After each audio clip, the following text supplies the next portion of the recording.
Hello everyone, তো আজকে মাঠে এসে অনেক কিছু কাণ্ড ঘটে গেল।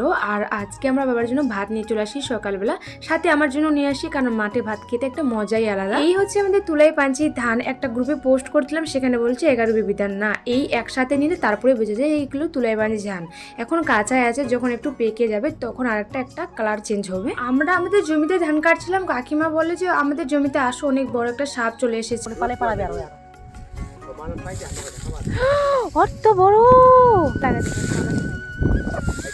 ওই মা পালান দিলে ও আমার দরবারে ঢুকে যাবে। না বাবা যাবে না। দুপুরবেলা আবার আমরা ভাত খাচ্ছি, কাকিদের ভাতগুলো। হঠাৎ দেখি যে বাঁশের যে উপরের দিকটাতে সাপটা আবার উঠে পড়েছে একটা ইঁদুর খাওয়ার জন্য। এই যে সাপটা দেখো আবার উপরে আসছে, আবার গর্তে চলে যাচ্ছে। আর ভাই দেখি করছে। এখন আমরা খাচ্ছি খাবার।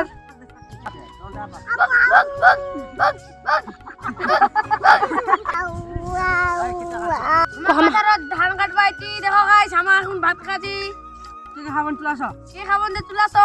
আজকে হচ্ছে লেফার পেল কি আলু ছানা। লাইক কমেন্ট শেয়ার করো। আমাদের ধান কাটা হয়ে গেছে, এখন আমরা যাচ্ছি বাড়ি। আর ছোট ভাইটা একটা ধান কুড়িয়ে পেয়েছে। আর আজকের ভিডিও এ পর্যন্ত, দেখাবে নতুন একটা ভিডিওর সাথে। ভালো লাগলে অবশ্যই লাইক কমেন্ট শেয়ার করে দিবে।